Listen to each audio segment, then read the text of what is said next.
Olá, está no ar mais uma edição do programa Em Direção da TV FEC, transmitido quinzenalmente pela FEB TV Canal 8. Em nosso canal do YouTube você assiste todos os programas gravados, dividido em duas partes. A primeira com um jornal interativo com vários quadros e na segunda parte sempre uma palestra ou transmissão ao vivo. Fique agora com os assuntos que são destaque nessa edição. No quadro Você Sabia de hoje, a convidada é Sandra Della Pola. Sandra, há quanto tempo você trabalha em parceria com a FEC? Bom, falar de idade, mulher, é sempre uma coisa muito complicada. Mas aproximadamente no final da década de 90 do século passado, a gente já começou um trabalho de formação de trabalhadores. Mais adiante, mais ligada à área da mediunidade. E vimos, então, dentro desta área, desenvolvendo na administração, na coordenação, aliás, da Esther Fregosi, e atualmente junto ao CITAF, que nós temos tido a honra de participar desde o primeiro. Qual a importância da capacitação constante dos trabalhadores? É muito importante, nós costumamos dizer que mais importante que tudo é o sentimento, e é indiscutível que isso é um fato. Mas um sentimento que não esteja direcionado, que não saiba se colocar, ele nem sempre atinge os objetivos. Então, treinamentos, capacitações, toda vez que nós temos oportunidade de lidar com a maneira de fazer, a gente sempre acaba agregando alguma coisa e melhorando essa forma de atuar dentro do processo. E, evidentemente, sempre notadamente com muito boa vontade, com muita dedicação e, por óbvio, com muito amor. A palavra capacitação, muitas vezes, às vezes é mal entendida por alguns trabalhadores. O que pensas sobre esse assunto? Nós temos ainda algumas dificuldades enquanto ser humano. Algumas a gente acha, mas eu já fiz uma vez um curso. Mas onde é que isso funciona? Eu já fiz uma vez. Quantas coisas se modificam toda hora? Se nós formos pensar em termos, por exemplo, eu que cozinho, né? Em casa, família italiana, quando eu posso, eu cozinho. Se eu me lembrar da minha época de jovem para cá, quanta coisa já mudou. Então, se tu não aprendeu a lidar com o micro, se tu não aprendeu a lidar com o forno elétrico, tu não cozinha mais. Né? Então, tem que se aperfeiçoar. Na minha área profissional, quantas coisas se modificam, quantos decretos, quantos institutos, quantas propostas. Então, onde é que funciona essa coisa de eu já fiz uma vez? Em tudo a gente tem que estar sempre se aperfeiçoando. E para nós espíritas, o raciocínio ainda é mais complicado, porque a lei é de evolução, a lei é de progresso. Como é que eu vou progredir se eu não me aperfeiçoo? Então, evidentemente, se há possibilidade de eu agregar tecnologia, melhor maneira de fazer, por que não? Considerando que você está desde o início colaborando com o CITAF, qual a sua percepção sobre o andamento desse trabalho maravilhoso? É, de fato, um trabalho maravilhoso.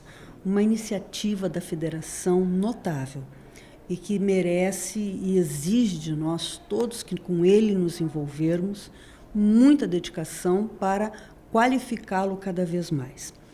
A minha percepção é de um crescimento anual.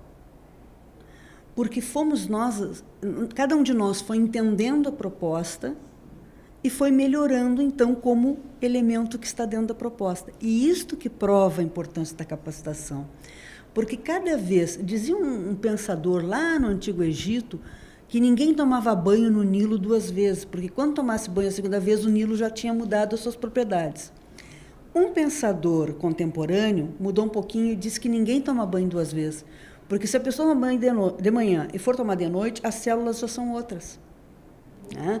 Então, conforme tu vai te integrando num processo, evidentemente que tu vai entendendo melhor. E se tu vai entendendo melhor, tu vai dando mais. Tu vai melhorando dentro do processo.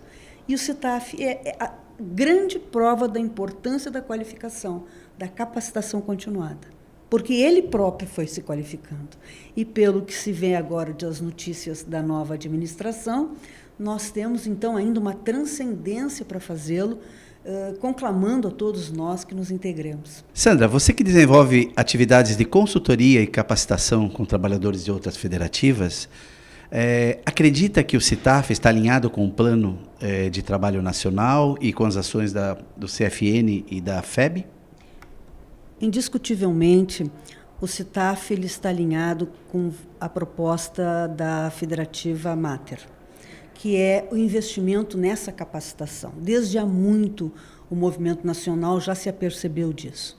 Claro que algumas federativas conseguem fazê-lo já no nível que Santa Catarina está conseguindo, outras federativas, outras co-irmãs ainda vêm engatinhando um pouco mais atrás, mas a linha norteadora, indiscutivelmente, é a capacitação. Podemos considerar que o CITAF está alinhado com a obra de Humberto de Campos, Brasil, Coração do Mundo, Pátria do Evangelho? Na medida em que a obra concita-nos a sermos a pátria do Evangelho e Coração do Mundo, porque a obra não nos privilegia. É preciso que a gente tenha muita atenção. Ela não diz que já está tudo resolvido e que colocaria, então, o Brasil num patamar diferenciado, né? Ela convida o Brasil a ser, ele tem todas as possibilidades de ser, mas Jesus não tem outras mãos e outros braços que não os nossos. Então, ele é muito mais uma obra instigante do que propriamente elogiada, que elogia o movimento espírita, né? Às vezes ela é mal vista internacionalmente, porque nós espíritas assumimos com uma certa prepotência essa postura, a meu juízo equivocada. Somos os trabalhadores da última hora, então tem que dar conta do serviço dessa última hora. Mas, de qualquer forma, sim, o CITAF ele é eu diria, uma ferramenta para nós conseguirmos este nível de trabalhadores que o Brasil precisa e que o Brasil merece. Em nome do programa Em Direção da Federação Espírita Catarinense, agradecemos de coração e considerações finais. Eu diria a todos nós que estamos envolvidos nesse processo da Federativa Catarinense, e eu digo todos nós, porque há tantos anos que eu trabalho aqui que eu já me vejo uma trabalhadora do Estado. O Estado tem coisas boas e não tem tantas coisas boas, então eu estou incluída na segunda parte. Tudo tem o seu lado bom e o seu lado ruim. Mas eu diria a todos nós, trabalhadores da Seara do Cristo, investirmos todas as nossas possibilidades para sermos esses caravaneiros, esse grupo de operários e de obreiros que a FEC tem formado com tanta qualidade, com tanta dedicação. Parabenizo a todos e desejo-lhes muito trabalho e muita paz. A dica de leitura de hoje é de Sérgio Bento, um dos coordenadores do CITAF. Já li e recomendo o livro SOS Família. É um livro fantástico, ele traz, dentro dos mais variados temas para serem lidos e estudados em família, profundas reflexões. E aliada a estas profundas reflexões, o livro traz sempre a mensagem consoladora da doutrina espírita. Então, diante das grandes dificuldades que nós enfrentamos na educação dos nossos filhos, mas também da nossa autoeducação, nós temos a chamada de atenção mediante a grave reflexão, mas também a missão consoladora da doutrina espírita apresentada pelos diversos espíritos que ditam a Divaldo Pereira Franco esta magnífica obra. Leia!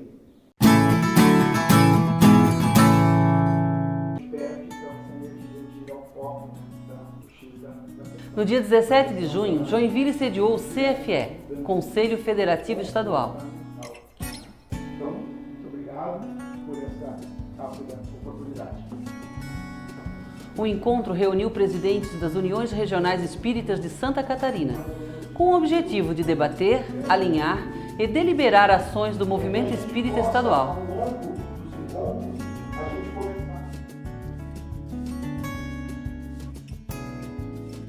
Casas hoje.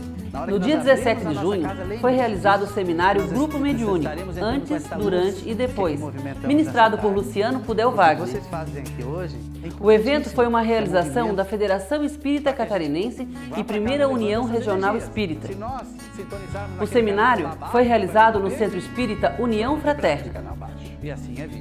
Foi uma tarde de grande confraternização e troca de conhecimento entre os tarefeiros de diversas casas espíritas de Florianópolis. Tem gente. Não são vocês. A 13ª URI vai promover no fim de junho e início de julho mais uma jornada espírita. O evento já está na sua 40ª edição e será realizado em Balneário Camboriú. Serão 4 palestras e 2 seminários com os oradores Dyson Gonçalves, de Porto Alegre, Miriam Dulce, de Brasília e Heloísa Pires, de São Paulo. Os encontros terão como tema central o Espiritismo despertando consciências há 160 anos, em comemoração ao aniversário de lançamento de O Livro dos Espíritos. Acesse o site da FEC para conhecer a programação completa. As inscrições são gratuitas. Anualmente, a Federação Espírita Catarinense realiza 6 reuniões das comissões regionais e macro-regionais, que reúnem trabalhadores, dirigentes de centros espíritas e das uniões regionais do Estado. As comissões regionais são reuniões da diretoria executiva da FEC, em conjunto com os dirigentes das URIs e dos centros espíritas, para apresentação e discussão dos objetivos e ações. Já as macro-regionais são encontros de capacitação que acontecem de forma simultânea às comissões, para oferecer subsídios aos trabalhadores de cada região em 5 áreas de atuação: mediunidade, atendimento espiritual, estudos, assistência e promoção social, família, infância e juventude. O foco principal desses encontros é o estímulo e a capacitação do trabalhador espírita para a realização das atividades com qualidade. Neste ano, a proposta é sensibilizar os participantes em relação ao compromisso com a vivência e a difusão do Evangelho redivivo nas terras do Cruzeiro. Por esse motivo, foi escolhido como norteador dos debates o livro Brasil, Coração do Mundo, Pátria do Evangelho, de Humberto de Campos. As macro-regionais serão realizadas de julho a novembro em 6 regiões do estado. Para saber onde será o evento mais perto de você, acesse o site da FEC. As inscrições são gratuitas. O orador espírita Divaldo Pereira Franco estará em Santa Catarina nos dias 24, 25 e 26 de agosto, a convite da Federação Espírita Catarinense. O roteiro começa na noite do dia 24 de agosto, quinta-feira, quando ele realiza um mini seminário em Florianópolis com o tema Seja Feliz Hoje. Na sexta-feira, dia 25, ele estará em Lages para uma conferência pública com entrada franca. No sábado, dia 26, o médium estará em Chapecó, realizando uma palestra na Arena Condá. Este evento ainda fará parte do calendário oficial do aniversário de 100 anos de Chapecó, celebrados no dia 25 de agosto. A conferência de Divaldo na cidade do Oeste catarinense terá grande importância, visto que será realizado em um local recentemente afetado por uma tragédia coletiva de proporções internacionais.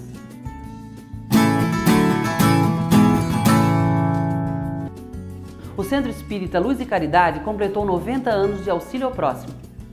Fundada em 1920, é uma das casas mais antigas de Florianópolis. Em comemoração à data, foi realizado um seminário ministrado pela presidente da Federação Espírita Catarinense, Esther Fregosi, com o tema Relações Espirituais nos Centros Espíritas. A Federação Espírita Catarinense parabeniza o Centro Espírita Luz e Caridade pelo seu trabalho e por ser mais um ponto de luz a brilhar em Florianópolis e no estado de Santa Catarina.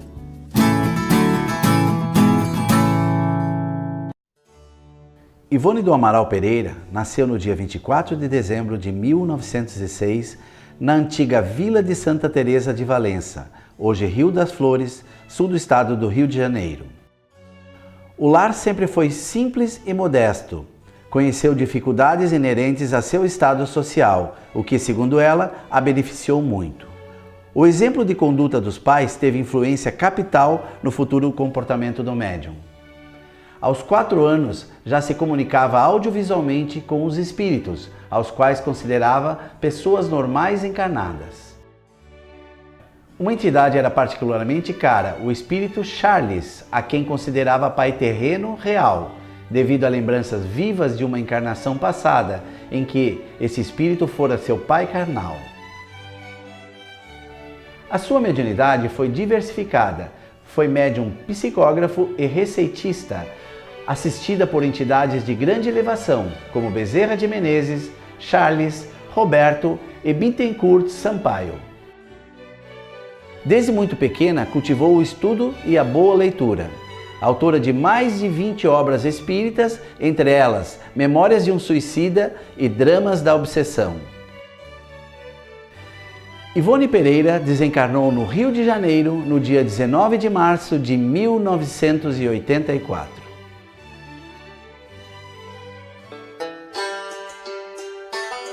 Você gostou do nosso programa? Inscreva-se no canal do YouTube e curta nossa página no Facebook. Quer sugerir alguma pauta ou evento espírita? Envie um e-mail para a Federação Espírita Catarinense.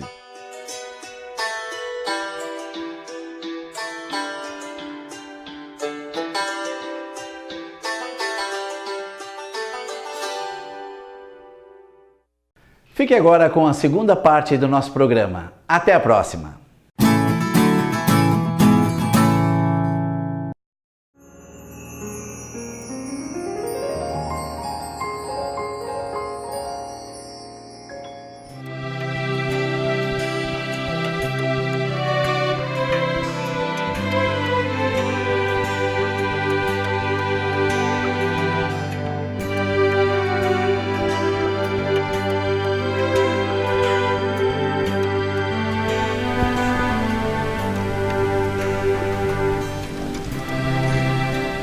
Senhoras, senhores, queridas irmãs, queridos irmãos espiritistas, jovens, nossos votos cordiais de muita paz. Israel aguardava, fazia 400 anos, que a divindade voltasse a falar através das profecias. O grande silêncio arrastava-se perturbador para aquele povo que se acostumara por longos séculos a pautar a sua conduta dentro das diretrizes espirituais. Era um período muito difícil para a sociedade de então. A águia romana pairava sobranceira sobre o mundo conhecido e as legiões esmagavam qualquer tentativa de rebelião, aonde quer que se apresentassem aqueles que anelavam pela liberdade. Em Roma, o imperador desfrutava das regalias, enquanto em Jerusalém o Sinédrio encarregava-se da administração religiosa e civil do seu povo, que se encontrava amargurado, sem esperança. Foi nessa paisagem humana, caracterizada pela dor, pela amargura e pela ansiedade, que subitamente, nas margens do Rio Jordão, em uma região denominada Bet Abara, a casa da passagem, um homem de barba hirsuta, a cabeleira desgrenhada, o olhar quase alucinado, o corpo coberto parcialmente por peles de animais, com uma corda imunda cingindo-lhe a cintura, começou a gritar: arrependei-vos, são chegados os dias do Senhor, arrependei-vos e fazei penitência. O Messias que nós aguardávamos já se encontra na terra, era nova para a humanidade. Vindes até mim, mas eu não sou digno sequer de atar-lhe os cordões das alpercatas. E é por esta razão que se faz necessário que eu diminua para que ele cresça. Tratava-se de um profeta estranho, que vivera os últimos anos no deserto, alimentara-se de gafanhotos, de ervas e adquirir uma resistência para as lutas que deveria empreender. Era chamado Iocanã, aquele cuja voz anuncia uma nova era. Foi desta forma que o silêncio profético de Israel quebrou a sua magnitude e uma esperança, à semelhança da primavera, após a longa noite do verão ardente, começou a fazer que medrassem as flores abençoadas da alegria. Tratava-se de um sábado. O sábado é reservado ao hebreu às celebrações do descanso, em homenagem à tradição mitológica da Bíblia a respeito da criação. Para que nos situemos geograficamente, a Galileia é uma das tetrarquias nas quais havia sido dividido Israel, graças a Herodes o Grande. Ele resolveu dividir o país em 4 partes, delegando a cada filho a administração de uma dessas áreas. A Judéia era a região formosa, onde estava o templo de Salomão, o Sinédrio, onde estavam as altas cortes, e ali a Torre Antônia aquartelava a legião de Roma, que acompanhava o representante de César neste pedaço de terra pertencente ao império. A Galileia era o oposto, ficava na região mais baixa de todas as 4 províncias. Era adornada por um mar que irá passar à posteridade com várias denominações: Mar da Galileia, Mar de Tiberíades, Lago de Genezaré. Eram os nomes que atribuíam àquele volume de águas menor do que a Baía de Guanabara. Mas era um mar piscoso. Os historiadores da época referem-se que na ocasião em que Jesus viera à terra, esse mar estava sempre ornado por quase 5.000 embarcações encarregadas da pesca. Ali à volta desse mar estava o casario. As cidades famosas de Cafarnaum, a mais importante, porque possuía uma sinagoga, Magdala, que hospedara um dia a rainha Cleópatra, quando, fugindo da canícula do Egito, viera passar um dos ardentes verões. Dalmanuta e as pequeninas cidades que pareciam um colar de diamantes, quando à noite, com o céu de turquesa se adornava de estrelas e as lâmpadas em barro vermelho colocavam a luminosidade à beira da praia. Ali em Cafarnaum, as casas eram, e ainda são, construídas de lava vulcânica. Casas quadrangulares, naquela época de um piso, largas, com uma clarabóia no centro, para facilitar a entrada dos ventos agradáveis que sopram do mar, tornando a temperatura mais ameno. Do lado, uma escadaria de pedras, também de lava vulcânica.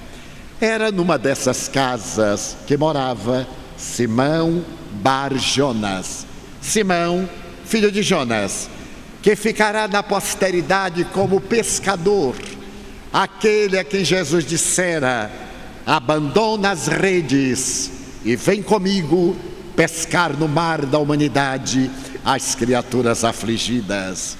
Simão Bar Jonas, nessa época, era um homem de 40 anos aproximadamente, estatura mediana, bíceps fortes, acostumados ao manejo das redes e à embarcação que ele conduzia com braços vigorosos naquele mar que está situado numa depressão da terra de 200 metros abaixo do Mar Vermelho. Naquele sábado, era o mês de Nisan, primavera em Israel. Os tamarindeiros estão em flores, as latadas recendem aromas dos jasmineiros que estão derramando pelas encostas. Ali também o lírio é formoso e alvinitente, as árvores vetustas. E nessa primavera, naquele sábado, uma notícia havia corrido de boca a ouvido, anunciando algo espetacular. Dizia-se que um profeta estaria na Galileia, portanto em Cafarnaum, para atender às misérias humanas, para enxugar as lágrimas, para socorrer as deficiências das criaturas. E como era natural, as almas atormentadas, os corpos despedaçados e enfermos, de imediato, desde a véspera, acorreram para a casa de Simão Bar-Jonas.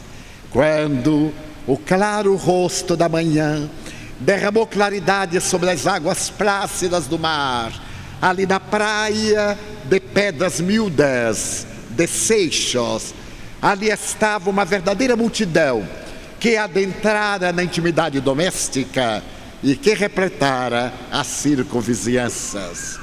Aguardava-se com certa expectativa esse acontecimento.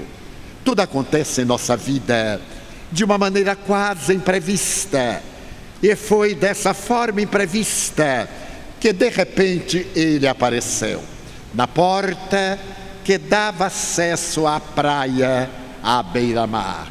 Apareceu à semelhança de uma labareda que crepita, um homem de 1,75 m, 1,78 m de altura mais ou menos, a cabeça bem desenhada, aureolada por uma cabeleira em madeixas na tonalidade do mel, do cobre velho ou do ouro sujo, 2 olhos naquele semblante tostado de sol, que pareciam 2 estrelas encravadas no empíreo, os zigomas da face salientes, a expressão de nobreza, os lábios bem desenhados, a túnica que lhe descia até os pés, na coloração pardacenta, o manto de tecido azul, como era hábito na época.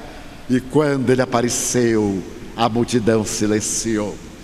Havia nele um certo magnetismo, algo que se exteriorizava, à semelhança de um aroma que sai da corola da flor e impregna, levado pelos ventos agradáveis. Então a multidão deteve o seu olhar naquele homem que estava emoldurado pela claridade do dia, e uma doce comoção tomou conta da farândula dos infelizes. Até há pouco eles ululavam, eram mulheres equivocadas, ébrios, portadores de enfermidades as mais degeneradas, ranceníase, a decomposição das dermatoses, a loucura, as obsessões, o estado de possessão. Os vendedores de refrescos e aqueles que se utilizavam das multidões para ganharem algumas moedas eram um pandemônio.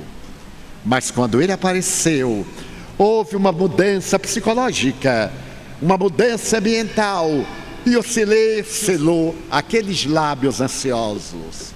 Ele então abriu a sua boca e começou a dizer: eu vos trago a minha paz. Eis que eu vos trago a minha paz. Eu não a dou conforme o mundo a oferta, porque a paz do mundo é uma trégua entre 2 combates. Eu venho dar-vos a paz que nasce numa consciência reta, resultado de um caráter diamantino, de uma conduta equilibrada e de um coração docificado. A minha paz, aquela que eu vos dou, somente eu a posso dar. É essa paz que dignifica a criatura humana, que a faz pensar na realidade transcendental da vida. Eu venho em nome de Deus, a quem eu chamo de Pai, para colocar na terra as boas novas de alegrias. Estes são dias tumultuosos, de amargura e de desesperação, de violência e de diatribas. Eu venho em nome de meu Pai, para que tenhais vida, e vida em abundância. As palavras caíam como gotas de chuva preciosa ante a ardência do sol, e as pessoas sorviam-nas, expectantes. Neste silêncio que se fez natural, escutou-se do meio da multidão uma voz que aboiava sofrimentos e gritava: Rabi, tem piedade de mim. As pessoas voltaram-se para trás e a voz continuava dizendo: Rabi, tem piedade de mim. Sou paralítico, ajuda-me, Rabi. E as pessoas que estavam à porta de entrada redarguíram: é impossível entrar. A multidão referta a sala. Levem-no pelo telhado e desçam-no pela claraboia.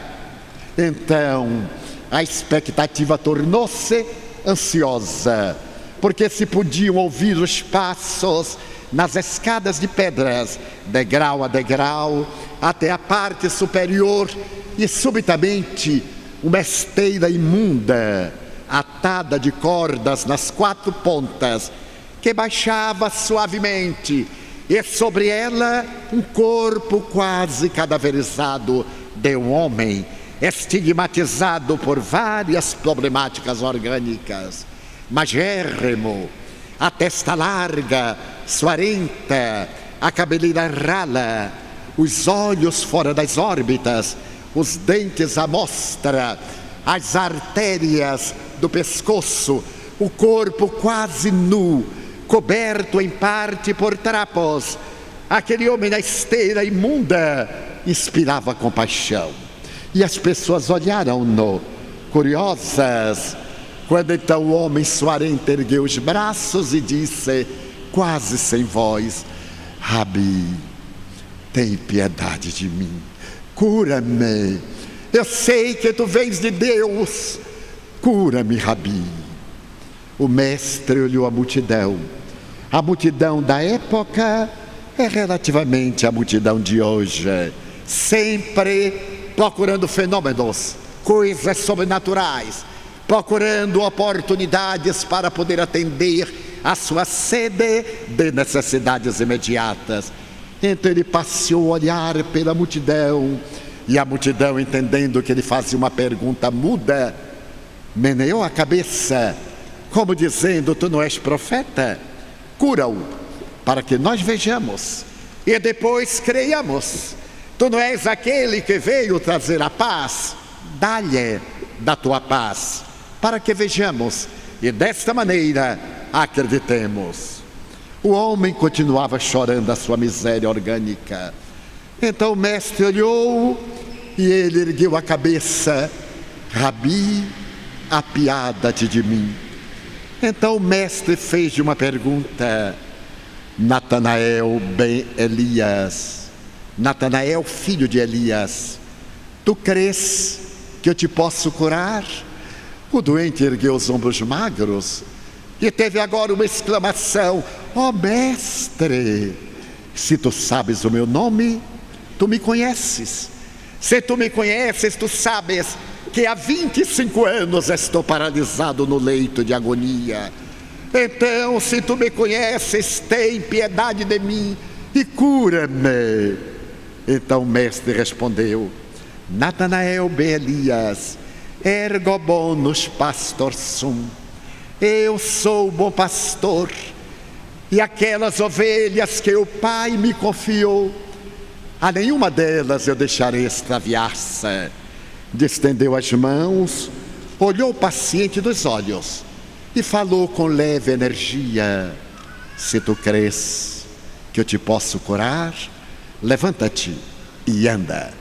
Então a multidão pareceu ajudar o homem, que cravou os cotovelos magros no chão, deu impulso, mas não teve energias, foi dominado por um vágado, desmaiou, e a multidão teve uma exclamação de dúvida: oh!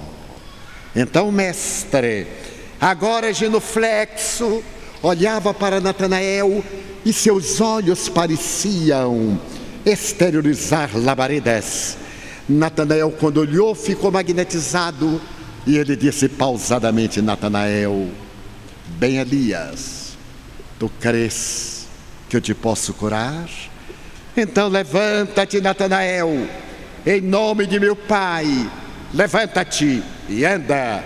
E à medida que ele se foi erguendo, Natanael também, como se tivesse uma catapulta invisível às costas, que o erguesse, levantou-se, oscilou no ar como o pêndulo de um relógio. A multidão exultou num sorriso amplo. Natanael enxugou o suor e perguntou emocionado: e agora, que queres que eu faça? Jesus sorriu e disse-lhe: agora vai e apresenta-te aos doutores da lei, para que eles saibam o que pode fazer aquele que vem em nome de Deus.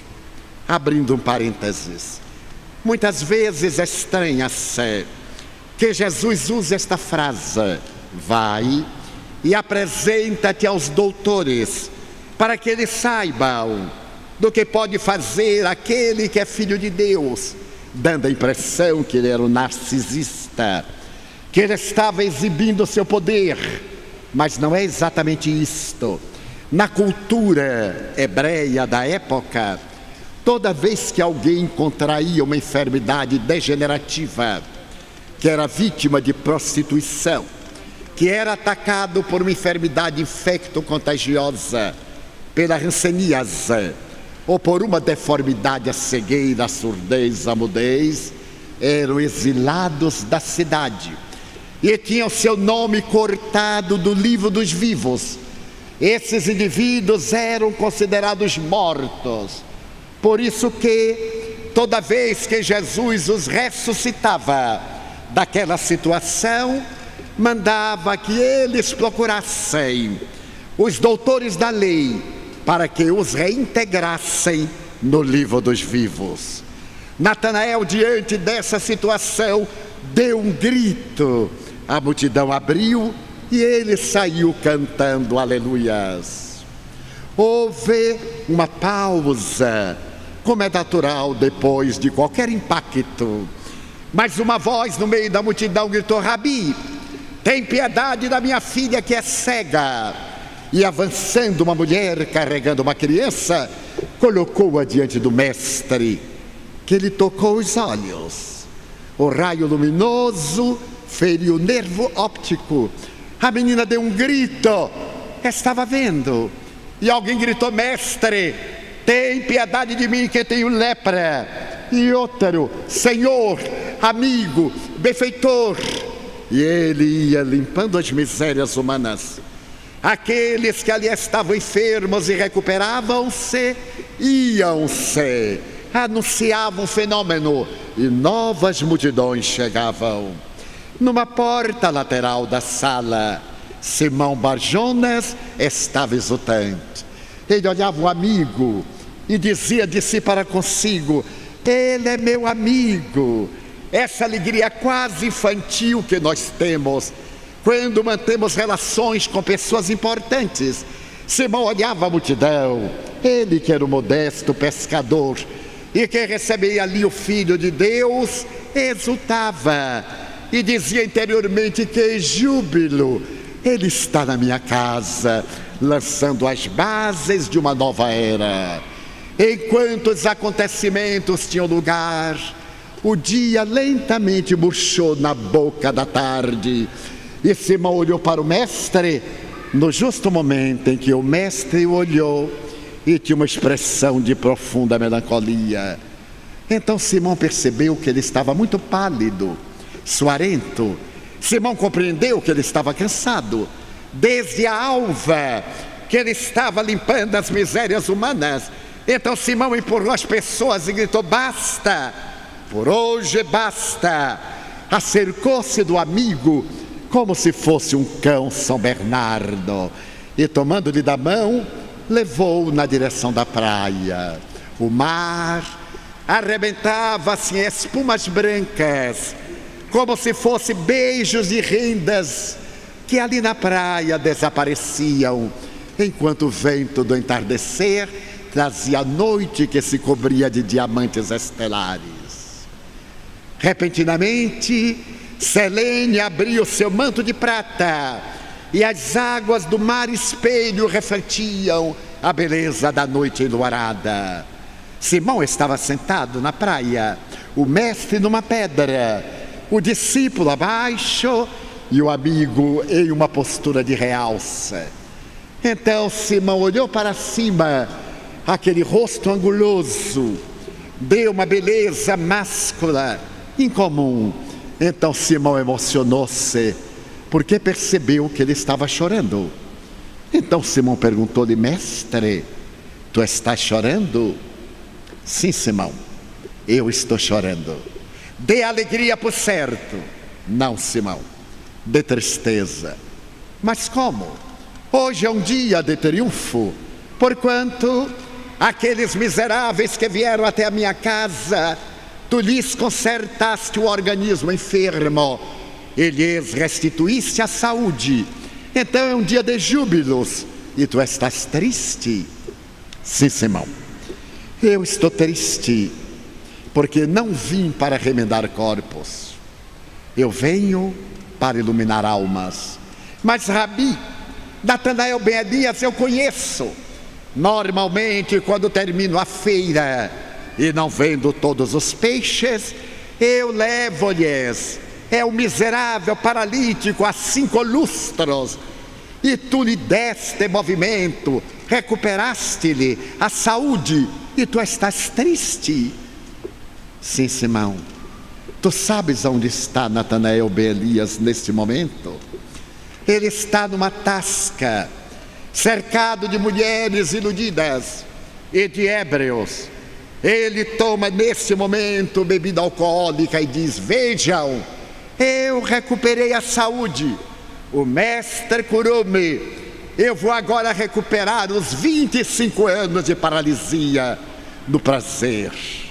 Eu vou gozar até a exaustão. Eu me vou entregar a esse gozo febril que eu não tive a oportunidade de viver. Tu te referes àquela mulher que era cega, a quem eu restituí a claridade dos olhos. E eu a vejo agora no lar, dizendo à família: agora eu vejo e vou vingar-me daqueles que me menosprezavam, daqueles que zombavam da minha cegueira. Foi o Rabi que me restituiu a vista, e eu agora vou desforçar-me. Tu te referes ao leproso cujas carnes eu acelerei as moléculas atômicas e recuperei-lhes a energia. Ele está no leito de uma prostituta e diz: vê, meu corpo agora é saudável e eu irei beber até as fezes o prazer, graças ao mestre. Simão, tu pensas que eu vou colocar remendo novo em tecido podre para que o rombo seja maior? Ou que eu vim para colocar vinho capitoso em odres sujas a fim de avinagrar-se? Não, Simão, a minha mensagem é de vida eterna. Eu não venho remendar corpos que voltarão a adoecer. Natanael, a mulher cega, aquele homem ranceniano voltarão a adoecer e a morrer. Eu venho trazer a luz da verdade para que o indivíduo não morra, mesmo que perca o corpo, possa viver integralmente. Eu venho anunciar um reino diferente, em que os valores materiais são de segunda significação. Mas eu compreendo, é necessário primeiro demonstrar o poder de que estou investido para que me respeitem. É necessário primeiro remendar as carnes para despertar as mentes e os corações desacisados. Mas um dia que não está muito longe, eu mandarei alguém para repetir as minhas lições. Eu rogarei a meu Pai, e meu Pai enviará o Consolador que o mundo não conhece, para dizer coisas novas e ficar perpetuamente com a criatura na hora da sua exaustão. É natural que me não entendas tu, nem eles, mas um dia eu vos abençoarei com aquele que é o Espírito de verdade e que vai ficar na terra para todo sempre. A noite descambou na direção da madrugada e nós sabemos o que aconteceu pelas narrativas evangélicas. Logo depois, ele subiu a uma montanha qualquer, cercado por uma multidão de quase 5.000 pessoas, atordoadas, afligidas. E ali na montanha ele abriu a sua boca e mudou a história sociológica e legal da humanidade. Porque até aquele momento, herói era o que vencia o outro, vencedor era o que esmagava. A partir daquele momento surgiu uma nova psicologia. Herói é aquele que tem a coragem de enfrentar a sua própria pequenez. Vencedor é aquele que vence a sua inferioridade, porque vencer os outros é muito fácil. A calúnia, a infâmia, uma bala, um punhal, uma traição. A terra está rica de vencedores pelo crime e de vencidos nas suas fraquezas. Jesus então, naquela tarde monumental, canta as bem-aventuranças e começa a dizer que são bem-aventurados os pobres de espírito, porque eles ganharão o reino dos céus. E as gargalhadas de mofa dos cépticos, dos materialistas, atravessou cerca de 19 séculos, dizendo que os pobres de espírito são indivíduos venais, são indivíduos mesquinhos, porque esta gente não sabe ler, apenas traduz as palavras, mas não entra no sentido delas. Quando Jesus se refere aos pobres de espírito, são aqueles que são pobres de orgulho, de avareza, de ódio, de egotismo, de ciúme, de miséria moral. Então são os pobres de espírito de vilania, neste mundo rico de pobres morais. Então aqueles que forem destituídos das qualidades misérrimas, gozará do reino dos céus, que é um estado interior. O reino dos céus não está lá, está dentro de nós, porque onde quer que nós vamos, nós nos levamos. Se alguém é atrabiliário, se alguém tem uma conduta vulgar, se alguém é portador de vícios, onde quer que ele esteja, ele pode mudar de fantasia externa, mas é intrinsecamente a mesma pessoa. Então é necessário que o reino dos céus instale-se-nos na vida física, desfrutando de paz, de harmonia interior, porque onde quer que nós vamos, nós levaremos essa situação aprazível do reino de Deus. A mensagem desse homem singular revolucionou a terra. Ernesto Renan, o notável acadêmico francês, teve a ocasião de dizer que Jesus foi tão grande que ele não coube na história universal. Todos os indivíduos nasceram dentro do contexto histórico. Jesus, no entanto, dividiu a história antes e depois do seu berço. É, portanto, a figura máxima da humanidade. A sua mensagem modesta e enriquecedora arrebanhou as multidões, e mesmo quando foi negado, traído, crucificado, ele não morreu. Despediu-se do corpo numa cruz de vergonha, que ele transformou no martírio, um madeiro de suplício. E depois ele voltou, tão real, que os amigos o identificaram. Mais de 500 testemunhas. Não se trata, portanto, de um atavismo ou de um arquétipo, de uma herança mitológica.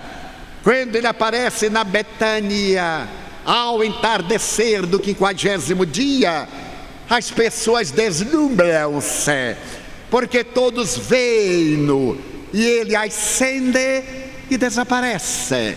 Mais tarde ele vai surgir na estrada de Damasco e vai falar com um jovem rabino, o rabino Saulo da cidade de Tarso, e convoca-o para ser o paradigma de uma nova era. Será graças a Saulo, mais tarde seu nome latino Paulo, que nós somos cristãos, porque ele teve a coragem de arrostar as consequências, de sair daquele pedaço de terra da Palestina e viajar praticamente por todos os mares, Mediterrâneo, Egeu, Tirreno, pelas bordas de todos os países, falando a respeito de Jesus. A mensagem de Jesus foi tão arrebatadora que as multidões levantaram-se, e a voz de Pedro e Paulo chegou até o império, na sua sede, experimentando as perseguições iniciadas por Domício Nero, que assassinaram aproximadamente 1 milhão de pessoas, que tiveram a coragem de dar a sua vida em holocausto de amor, em fidelidade a esta revolução ideológica da conquista da plenitude da vida espiritual. Mas este período também na história da literatura e da filosofia é rico, porque a velha escola neoplatônica, fundada por Amônio Sacas, apresentou à humanidade homens e mulheres notáveis, como Orígenes, que apresentou a obra A Doutrina dos Princípios, Tertuliano, que apresentou a Apologética, Próclus, Jámblico, Eusébio, Agostinho de Hipona, que faz a primeira autoanálise ao publicar o seu livro Confissões, em que ele tem a grandeza de dizer: eu era depravado, era ladrão, era mentiroso. E depois de Jesus operou-se-me uma revolução. Eu tinha prazer em perturbar as pessoas, em prejudicá-las. Mas desde que Jesus apresentou-se-me, houve uma mudança profunda. E por isso eu confesso a minha miséria humana pela revolução deste homem. Esta grandeza de homens iria formar na história da igreja cristã primitiva o que a filosofia chama a patrística, a doutrina dos pais da igreja. No entanto, no dia 13 de junho do ano 313, Constantino, depois de haver vencido a guerra na ponte Milvia, em Roma, contra Maxêncio, graças a uma visão em sonho que ele dissera haver tido, colocando o símbolo da cruz nos seus estandartes, ele apresenta o chamado Edito de Milão, no qual a doutrina cristã será tolerada no império, e a partir daí o cristianismo desfigurou-se, porque aquela doutrina de perseguidos lentamente foi sentar-se ao lado do imperador, e a partir de 380 foi transformada em religião do Estado, passando a ser a doutrina dos perseguidores. A história então nos conta a ascensão do papado, a ascensão dos clérigos, a posição gloriosa na terra, quando Jesus não tinha uma pedra para reclinar a cabeça, não tinha um lugar para repousar, embora, como ele disse, as serpentes têm os seus ninhos e as feras tenham seus covis. A estrutura psicológica da fé religiosa mudou e passou a ser um destaque na comunidade de Roma, de tal forma que no ano 552, por ocasião do Concílio Ecumênico de Constantinopla, dirigido por Justiniano, imperador da parte oriental de Roma, a reencarnação foi retirada das tradições cristãs. Quando dizemos que Jesus era reencarnacionista, os chamados novos cristãos das doutrinas evangélicas e da confissão católica, de outras denominações ortodoxas, dizem que não, que a reencarnação está condenada desde 552. Ora bem, se ela está condenada, é porque ela existia. Não se condena aquilo que não existe.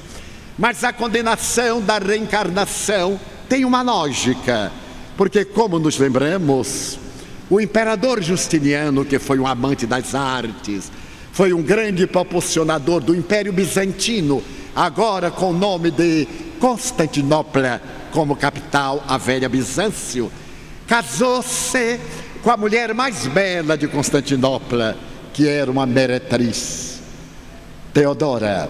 Teodora era uma mulher muito bela, muito inteligente, e Constantino apaixonou-se literalmente por ela, consorciando-se. Teodora foi levada à posição de imperatriz e começou a interferir nos negócios do Estado, nos negócios da religião, como diz a história, criando situações deploráveis até com o Papa. Quando as suas companheiras de bordel souberam que ela era imperatriz, começaram a dizer que a prostituição era um comércio lucrativo e nobre, pois que uma delas agora era imperatriz. E Teodora, apaixonada, mandou matá-las, porque as meretrizes diziam: ela agora já não é igual a nós, mas nós poderemos ser igual a elas. Tomada no seu orgulho ferido, mandou matá-las cruelmente à espada. E o povo, revoltado com essa atitude, começou a proclamar que ela teria que reencarnar-se para pagar o crime. Reencarnar-se 500 vezes, porque ela mandou matar 550 meretrizes.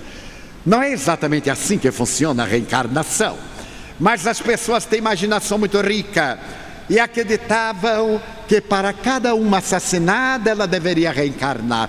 E Teodora, que acreditava na reencarnação, foi tomada de cólera e pediu a Justiniano que na primeira oportunidade tornasse a reencarnação uma doutrina herética. Ela morreu no ano 548. E segundo a história universal, Justiniano fez um surto depressivo pela perda da mulher amada. Nunca mais ele saiu do palácio. E no ano 552, ele convocou o segundo concílio ecumênico de Constantinopla. O Papa opôs-se e ele ameaçou de mandar buscar o Papa a ferros através das legiões. E nesse ano de 552, a primeira comissão foi julgar a doutrina de Orígenes. A doutrina de Orígenes fundamentava-se neste postulado: Deus é amor, e o amor é justo. A lei de Deus é a mesma para todas as criaturas.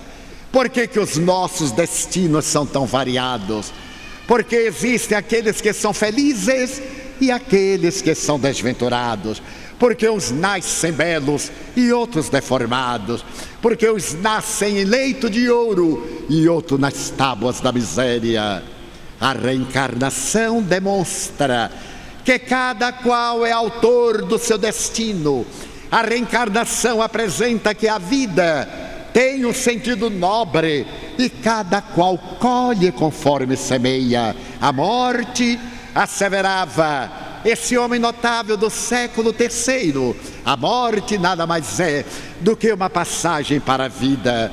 E aqueles que deixaram na terra dívidas retornam para resgatá-las.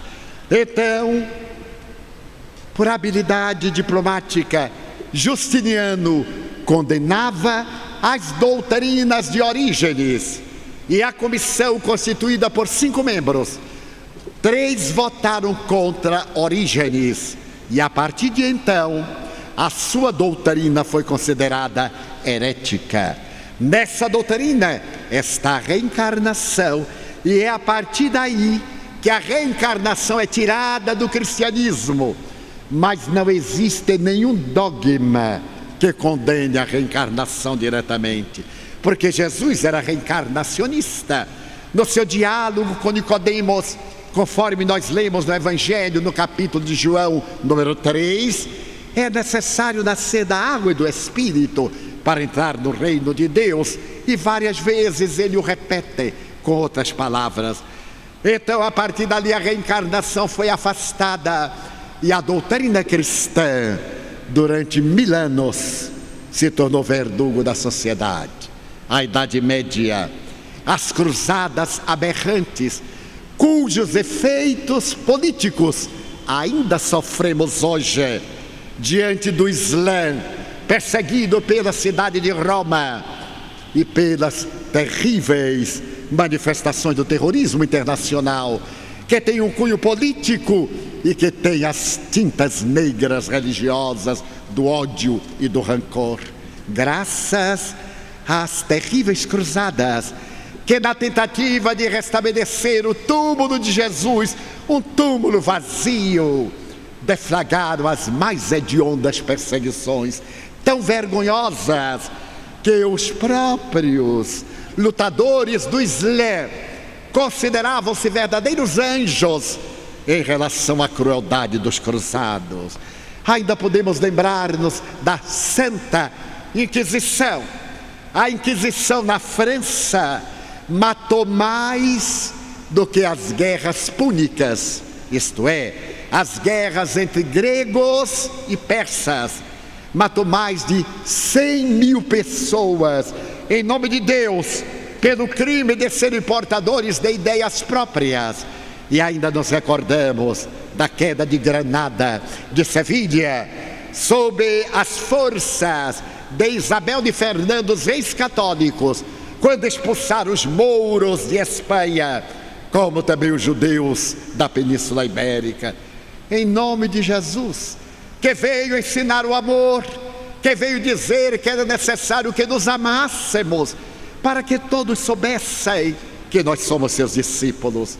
Mas há um ditado oriental que afirma: ninguém pode deter a madrugada. E apesar da dominação arbitrária de Roma, à sua época, no século XVI, Martinho Lutero resolveu lutar contra a imoralidade das indulgências. Muito católico não sabe o que são as indulgências.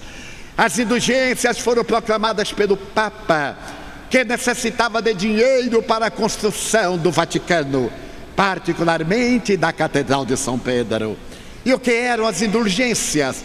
Era um decreto papal, através do qual o indivíduo pagando era absolvido de qualquer crime: homicídio, genocídio, adultério. Qualquer crime hediondo tinha um preço, havia uma tabela. E se o indivíduo pagasse a tabela, estava no reino dos céus. Foi uma coisa tão hedionda que Martinho Lutero, monge augustiniano, revoltou-se. E graças à proteção dos príncipes alemães, ele, na igreja Catedral de Worms, apresentou o seu protesto em 1517, nascendo aí o protestantismo, porque a religião proibia que se lesse o Evangelho de Jesus. Parece algo fantástico. A pessoa não podia ler o Evangelho porque era em latim. Somente aqueles que conheciam a língua latina tinham acesso. Mesmo assim, somente os teólogos. E Martinho Lutero, que era monge, mas não era teólogo, um dia encontrou na biblioteca do seu monastério o Evangelho e leu. Quando ele confrontou as palavras de Jesus com o que estava apresentado na religião, ele ficou alarmado. E é nesse momento que ele protesta. E como os príncipes alemães estavam relativamente em guerra contra o Vaticano, deram-lhe o apoio e nasce o protestantismo na feição luterana, que depois de viajar até Genebra, vai receber a denominação calvinista, quando João Calvino lê a obra de Lutero e apresenta alguns acréscimos. E hoje são 2.000 denominações evangélicas. Mas o século XVII apresenta-se agora como sendo o século da ciência, porque a intolerância medieval não pode mais silenciar as vozes que, como Isaac Newton, detectam a lei da gravidade. Nicolau Copérnico, que consegue provar que a Bíblia está errada. Não é o Sol que gira em torno da Terra, é a Terra que gira em torno do Sol. Acompanhado por Galileu Galilei, que através do telescópio doméstico que ele fez, ele pôde provar que a Terra não é fixa. A Terra tem movimento em torno do eixo e ao mesmo tempo formando uma elipse em torno do Sol. Mas a igreja condena-os e obriga Galileu a desmentir-se com 80 anos de idade, a ficar em cárcere privado, porque estava contra Deus. Mas como pode estar-se contra Deus se a ciência é inspiração de Deus? E há uma tradição que narra de uma maneira bucólica. Galileu está no tribunal e então os sacerdotes obrigam-no a dizer que a terra é fixa, e ele diz-lo para não ter a vida assassinada. E tendo virado a boca, ele teria dito: e per se move, e por si mesma se move. É o século das ciências. Logo depois nós vemos Tycho Brahe, os grandes astrônomos. E o século XVIII aparece para a humanidade com a enciclopédia. Jean-Jacques Rousseau, Voltaire, a Revolução Francesa de 1789, a queda do poder autocrata, a queda da Casa dos Bourbons, os ideais de liberdade, de fraternidade, de igualdade, a chegada de Napoleão Bonaparte a Paris. E é nesse período, no dia 3 de outubro de 1804, que na cidade de Lyon reencarna-se um apóstolo do Cristo, que foi assassinado na cidade de Constança pelo crime de predicar o evangelho no idioma tcheco-eslovaco. Ian Hus reencarna-se com o nome de Hippolyte Léon Denis Rivaio, 2 meses antes de Napoleão Bonaparte ser nomeado imperador dos franceses. A sua família leva-o para estudar em Yverdun, na Suíça, no castelo de Pestalozzi. E esse homem notável protestante, que sempre tinha a Bíblia aberta sobre sua mesa, e até hoje lá no Museu Pestalozzi, o pai da pedagogia moderna, o grande educador que recebia as crianças ajoelhado para abraçá-las, e que se acreditava que era um culto que ele prestava à infância. E não era. Pestalozzi era um psicólogo nato. Ele sabia que a criança, quando nos olha, é como o pigmeu olhando o gigante. Normalmente a criança tem medo do adulto. O que fazia ele? Ajoelhava-se para a criança olhar-lhe nos olhos, ter a mesma identidade, e abraçava. A religião dizia que a criança era um adulto em miniatura, e Pestalozzi dizia que a criança é um ser em formação. A religião dizia na sua educação catedrática que tirando sangue o conhecimento entra, e Pestalozzi dizia que o castigo físico é indignidade humana, é pelo amor que se educa. Nasce a escola nova de pedagogia, e é nessa escola que Hippolyte Léon Denisard torna-se pedagogo. Depois transfere-se para Paris.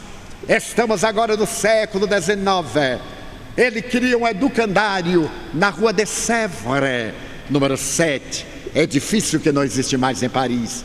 E por volta de 1855, numa terça-feira, a última de maio, Ele foi chamado para ver os fenômenos curiosos, as mesas que saltavam. Era uma coisa algo ridícula. Mesas tripóides, mesa redonda, uma haste central e 3 patas. Por isso as mesas eram chamadas de patas de galo. As pessoas davam-se as mãos, faziam pergunta, a mesa levantava a pata e dava sinais. Então divertiam-se. As pessoas em volta da mesa se espalmavam as mãos sobre a parte superior da tábua da mesa. E o professor Rivaio, que era magnetizador, que era positivista, era uma eminente autoridade pedagógica, foi convidado. E ali ele viu a mesa. Ele achou aquilo curioso. Mas enquanto as pessoas observavam a curiosidade, ele notou que deveria haver uma inteligência além da mesa. E perguntou: eu não posso acreditar que uma mesa que não tem cérebro nem nervos possa pensar. Então a mesa bateu. E ele, lidando com o alfabeto, ia dizendo o alfabeto, e a mesa batia na letra que queria, formavam palavras. Então a mesa disse: não é a mesa que pensa, somos nós, as almas daqueles que vivemos na terra. A morte não existe. Ele achou curioso. A mesa era um instrumento, alguém acionava o instrumento. Um senhor que estava nas experiências da residência da senhora Pleine-Maison disse-lhe: minhas filhas conseguem fazer a mesa girar, vem à minha casa para investigar. O senhor Baudin, e através de 2 meninas, uma de 12 e a outra de 14 anos, ele faz uma série de perguntas, abandona o estilo da mesa, coloca uma cesta de vime, amarra um lápis, toca-se na cesta e o lápis escreve. Ele tira a cesta, coloca o lápis na mão do indivíduo e o indivíduo escreve com celeridade. Então a esse indivíduo ele deu o nome de médium, aquele que se encontra entre 2 extremos.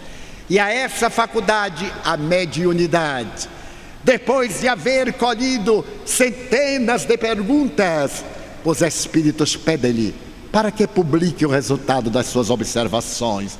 E no dia 18 de abril de 1857, um sábado, às 10 horas da manhã, na Galeria d'Orléans, em Palais Royal, na livraria Danty, aparece o primeiro livro espírita, o Livro dos Espíritos. É uma madrugada nova, surge uma ciência, e Allan Kardec diz: para ideias novas, palavras novas. Proponho a palavra espiritismo, que é uma ciência que estuda a origem, a natureza, o destino dos espíritos e as relações que existem com o mundo material. Esta ciência tem a sua própria metodologia, tem um caráter filosófico. As suas bases são 6 paradigmas: a crença em Deus, a crença na imortalidade da alma, a crença na comunicabilidade dos espíritos, a crença na reencarnação, a crença na pluralidade dos mundos habitados, a crença no Evangelho de Jesus. É o Consolador que Jesus prometera, que está de volta para trazer as suas lições de amor, de misericórdia, para dizer coisas novas que então não se podiam explicar. Hoje, graças à física quântica, à biologia molecular, à astrofísica, graças à engenharia genética, nós podemos provar cientificamente todos os postulados espíritas. Hoje podemos provar a realidade de Deus utilizando-nos do pai da decodificação do genoma humano, o Dr. Francis Collins, que no ano 2000 apresentou o primeiro rascunho da decodificação do genoma humano e reconfirmou no ano de 2004. A primeira declaração foi feita pelo presidente Bill Clinton, quando, diante das cadeias de televisão, com um telefone ligado diretamente ao primeiro-ministro da Grã-Bretanha, Tony Blair, naquele memorável dia 26 de junho do ano 2000, no Salão Leste da Casa Branca, Sua Excelência diz agora: nós sabemos como Deus criou a vida, porque no DNA está escrita a história da nossa evolução. Nesse DNA estão 35 mil genes, e em cada gene está escrita a nossa história ancestral, em aproximadamente 3 bilhões de letras, cada uma delas sobre 4 bases. E hoje, quando temos dúvida, por exemplo, da filiação, fazemos um teste de DNA. Mas quando desejarmos saber também das doenças que poderemos ter, e a ética médica, a bioética permitir, faremos um teste de DNA. Podemos então ver a evolução desde as primeiras partículas de carbono na intimidade das águas oceânicas, há 2 bilhões e 400 milhões de anos, até o Homo sapiens. O Homo sapiens sapiens. E hoje o Homo virtualis, nós da época virtual, da comunicação virtual e do namoro por computador. Perdoe-me, mas eu não consigo entender namoro por computador. As mentes humanas chegam a essas extravagâncias, namorar por computador, ter relacionamentos profundos, dando lugar a um transtorno neurótico hoje, que está perturbando milhões de pessoas que se isolam no quarto do computador, porque não tem coragem moral para viver a sociedade dos relacionamentos gregários. Então hoje podemos provar Deus à luz da ciência, na astrofísica, na biologia. Podemos provar o Espírito graças à física quântica, desde quando Bohr, Planck, Einstein e tantos outros demonstraram a realidade de que matéria não existe. Matéria é ilusão dos nossos sentidos.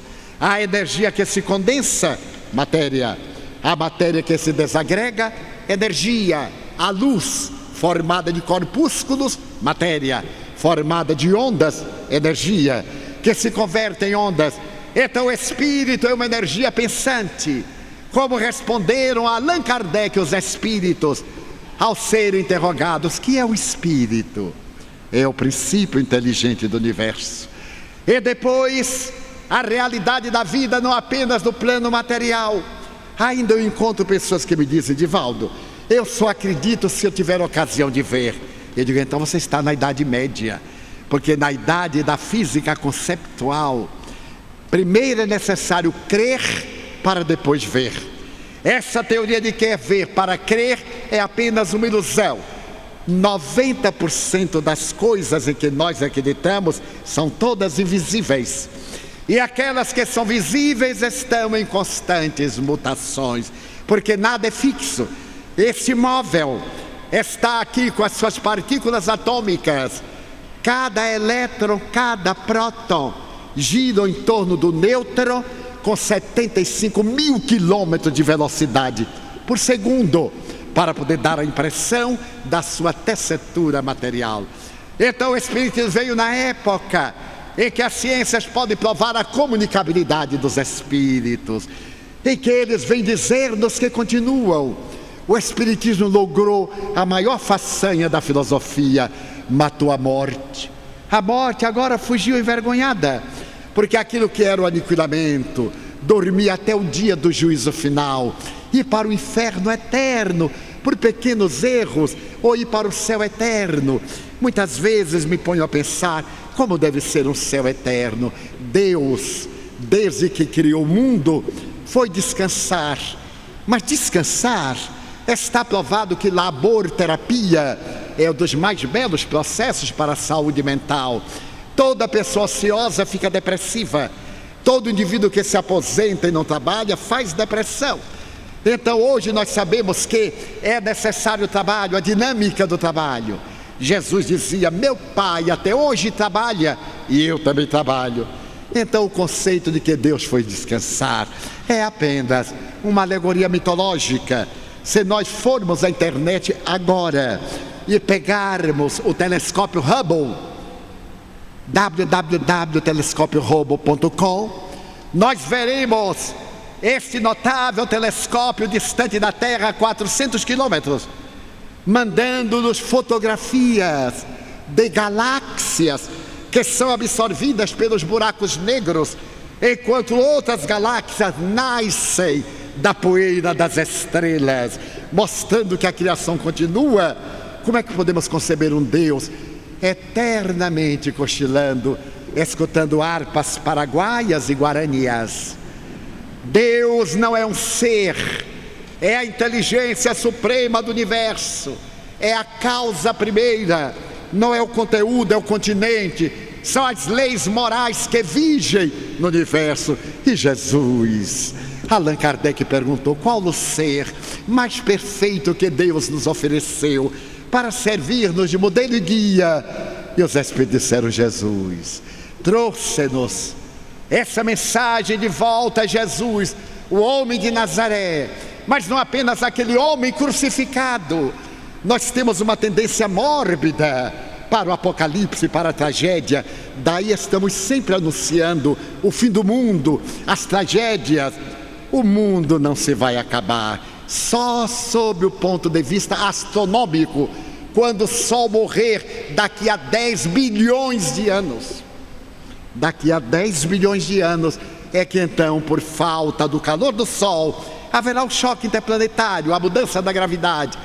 Mas daqui a 10 bilhões de anos, aonde estaremos no processo evolutivo? Então Allan Kardec assevera, mesmo que não tivesse o mundo físico, haveria o mundo espiritual.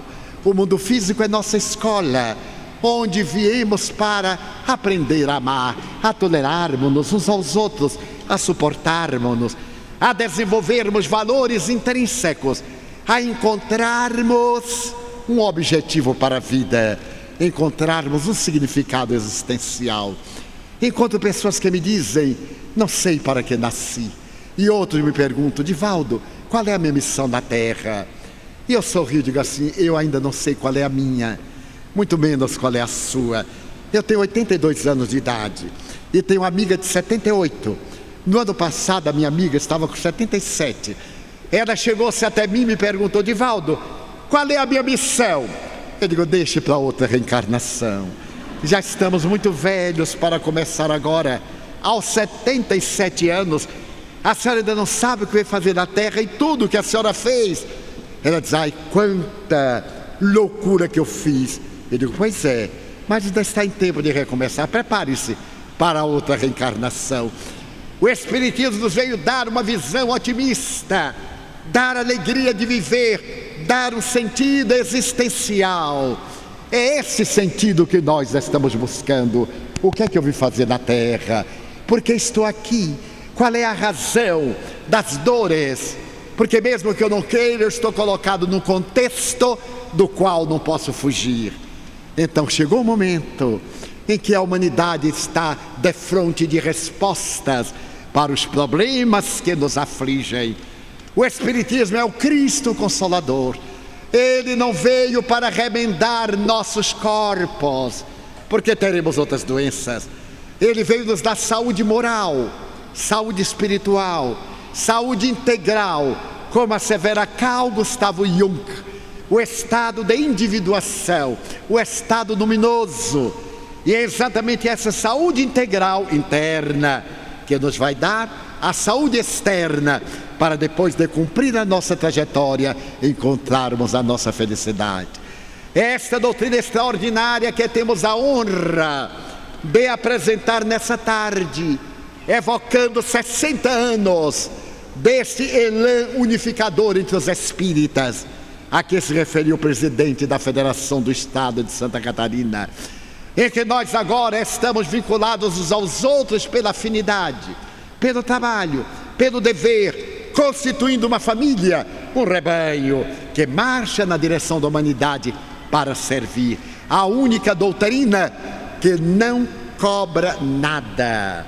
Os espíritas não vivemos do espiritismo, vivemos para o espiritismo, porque encontramos algo fundamental, que é a razão elevada de podermos viver. Então estamos defrontando momentos muito difíceis, momentos de provas, de violência, de sexolatria, de toxicomania, de alcoolismo.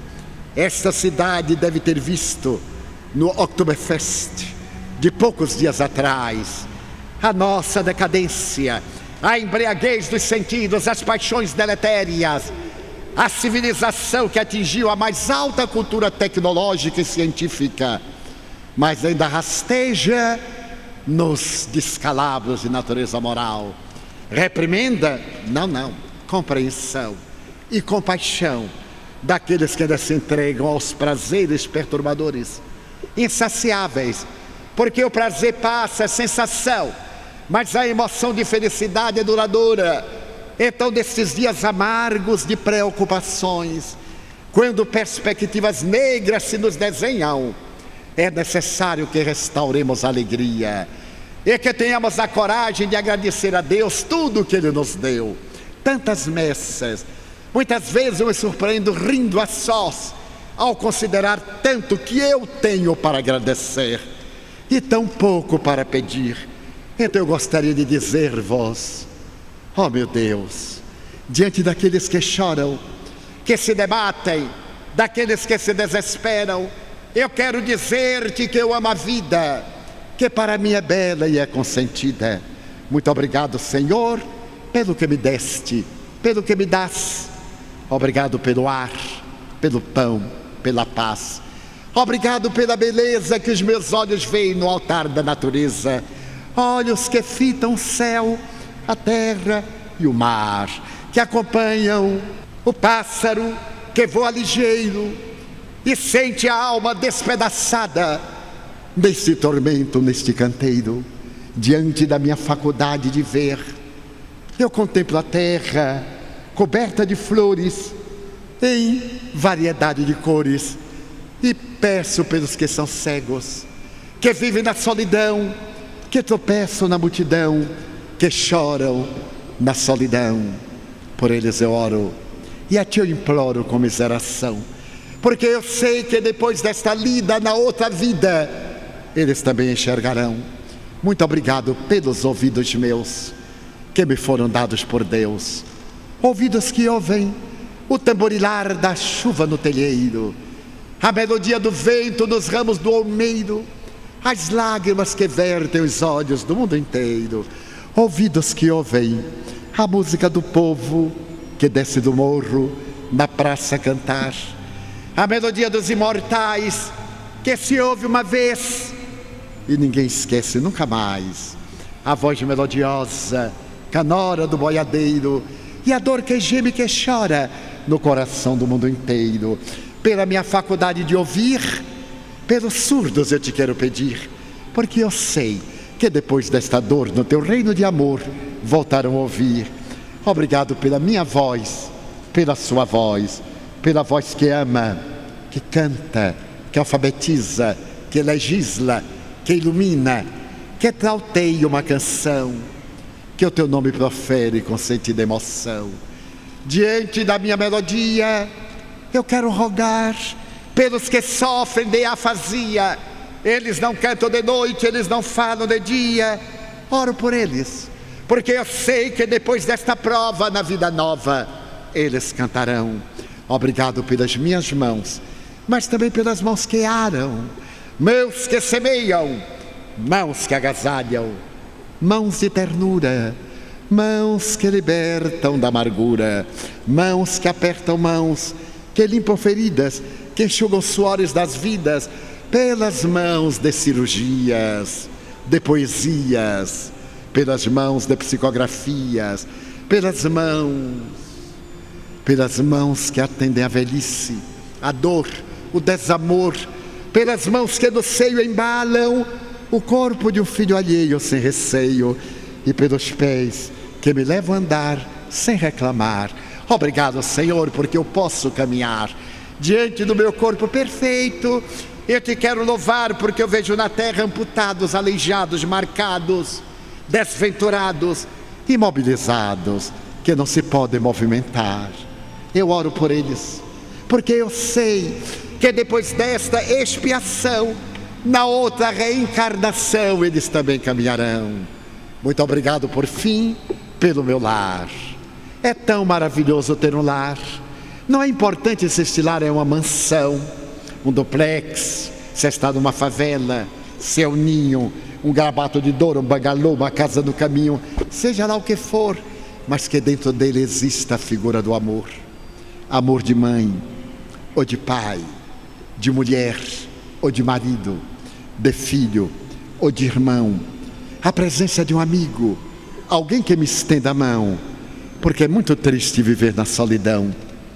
Pelo menos a companhia de um cão. Mas se eu nada tiver, nem um teto para me agasalhar, nem uma cama para repousar, nem um amigo para me ajudar, nem aí reclamarei. Pelo contrário, eu direi: obrigado, Senhor, porque eu nasci. Obrigado, Senhor, porque eu creio em Ti, pelo Teu amor. Obrigado, Senhor, pela Sua atenção. Muito obrigado, senhores.